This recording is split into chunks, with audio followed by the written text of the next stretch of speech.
యేసుక్రీస్తు నామములో మీ అందరికీ శుభం కలుగును గాక. ఆమెన్.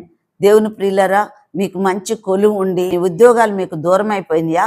మీకేం జరిగిందో అర్థం కాకుండా ఉన్నారా? మీకు ఉద్యోగములు దొరకటం లేదా? లేకపోతే మీకు బిజినెస్లు సాగటం లేదా? కుటుంబంలో నెమ్మది లేదా? సమాధానం లేదా? ఎక్కడి నుండి వచ్చిందో మీరు ఎరగరు. కానీ యెషయా భక్తుడు కూడా మీకు కలిగిన సమస్య తన దగ్గరికి వచ్చింది. అప్పుడు యెషయా భక్తుడు లేటు చేయలేదు, వెంటనే మోకరించాడు. ప్రభువా, నా స్థితి ఎరిగి ఉన్న దేవా, నాకేమైందో నాకు తెలియదు, నాకేమి సంభవించిందో నాకు తెలియదు, నా ఉద్యోగం పోయినది, నా పైన లేనిపోయిన నిందలు వస్తున్నాయి, ఉద్యోగం దగ్గర నేను ఉండలేకపోయాను అని ఏడ్చాడు. ఏడ్చినప్పుడు ప్రభు చెబుతున్నారు కదా, యెషయా 60వ అధ్యాయంలో, నీకు వెలుగు వచ్చి ఉన్నది, లెమ్మో తేజరెల్లుమో, యెహోవా మహిమ నీ మీద ఉదయించెను. చూడు యెషయా, నా కుమారులు కుమార్తెలారా, మీతోనూ యెషయా భక్తుడితోనూ ప్రభు అయిన యెహోవా మాట్లాడుచున్నాడు. ఆమేన్.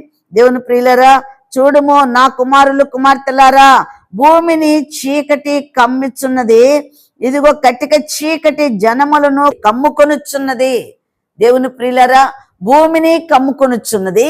ఇదిగో భూమి మీద ఉన్న ప్రజలందరిని కూడా కటిక చీకటి కమ్ముకుంటుంది.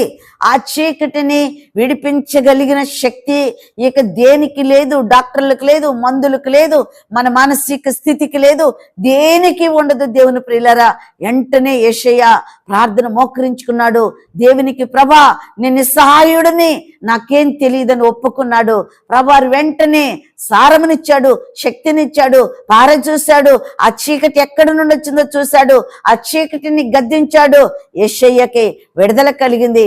మీకు కూడా విడుదల ఇస్తానని ప్రభువారు మీతో చెప్పుచున్నారు.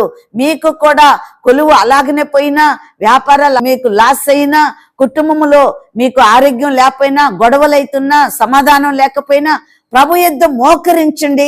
ప్రభు అన్ని చూచువాడు. ఎక్కడి నుండి శోధన వస్తుంది, ఎక్కడి నుండి ఏమి కమ్ముకున్నది ఆయన చూసి మిమ్మల్ని విడిపిస్తారు. ప్రభు మిమ్మల్ని దీవించును గాక. దేవుని ప్రియులారా, సబ్స్క్రైబ్ చేయండి.